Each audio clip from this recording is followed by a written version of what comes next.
மருதமலை சுப்பிரமணிய சுவாமி திருக்கோவில் கும்பாபிஷேக விழா வெகு விமர்சையாக நடைபெற்றது.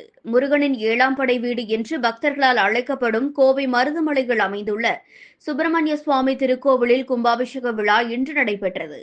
கோவையில் பிரசித்தி பெற்ற மருதமலை சுப்பிரமணிய சுவாமி கோவிலில் கும்பாபிஷேகம் நடைபெற்று 12 ஆண்டுகள் நிறைவு பெற்றுவிட்டன.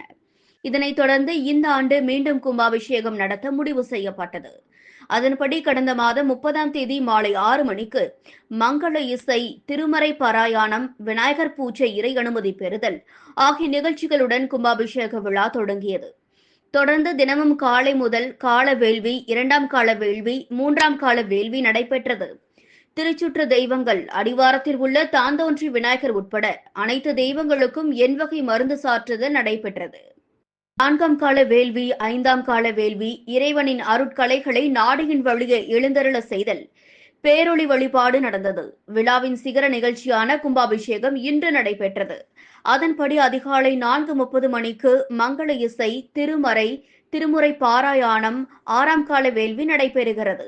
காலை 6 மணி முதல் 6:45 மணிக்குள் திருச்சுற்று தெய்வங்களுக்கும் பரிவார மூர்த்திகளுக்கும் கும்பாபிஷேகம் நடைபெற்றது. காலை 7:30 மணிக்கு யாகசாலையில் இருந்து திருக்குடங்கள் ஏந்தி கோவிலை சுற்றி வலம் வரும் நிகழ்ச்சி நடைபெற்றது.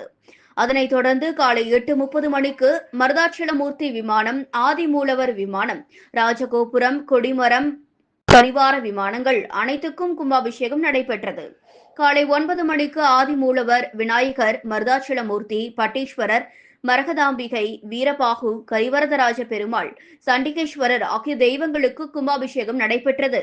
தொடர்ந்து மூலவருக்கு பேரொளி வழிபாடு நடைபெறுகிறது. இதனைத் தொடர்ந்து மாலை 4:30 மணிக்கு மூலவர் சுப்பிரமணிய சுவாமிக்கு மகா அபிஷேகம் நடைபெறுகிறது. மாலை 5:30 மணிக்கு சுப்பிரமணிய சுவாமி வள்ளி தெய்வானை திருக்கல்யாணம் நடைபெறுகிறது. தொடர்ந்து சுவாமி வள்ளி தெய்வானையுடன் வீதி உலா வருகிறார். விழாவில் பேரூர் ஆதீனம் சாந்தலிங்க மருதாச்சல அடிகளார், சிரவை ஆதீனம் குமரகுருபர சுவாமிகள் உட்பட பல்வேறு ஆதீனங்கள் கலந்து கொண்டனர். மேலும் மாநகராட்சி மேயர், துணை மேயர் மற்றும் நாடாளுமன்ற, சட்டமன்ற உறுப்பினர்கள், அரசு அதிகாரிகள் பங்கேற்று உள்ளனர். விழாவில் திருமுறை பாராயணம் நடைபெற்றது. இந்த திருமுறை பாராயணத்தில் பல்வேறு ஓதுவார்கள் கலந்து கொண்டனர். விழா ஏற்பாடுகளை அறங்காவலர் குழுவினர் செய்திருந்தனர். கும்பாபிஷேகத்தை ஒட்டி கோவில் நிர்வாகம் சார்பில் பக்தர்களுக்கு சிறப்பு ஏற்பாடுகள் செய்யப்பட்டு இருந்தது. பக்தர்களுக்கு சிறப்பு அன்னதானமும் வழங்கப்பட்டு வருகிறது. கும்பாபிஷேக விழாவில் கலந்து கொண்ட லட்சக்கணக்கான பக்தர்கள் நீண்ட வரிசையில் நின்று சுவாமி தரிசனம் செய்து வருகின்றனர்.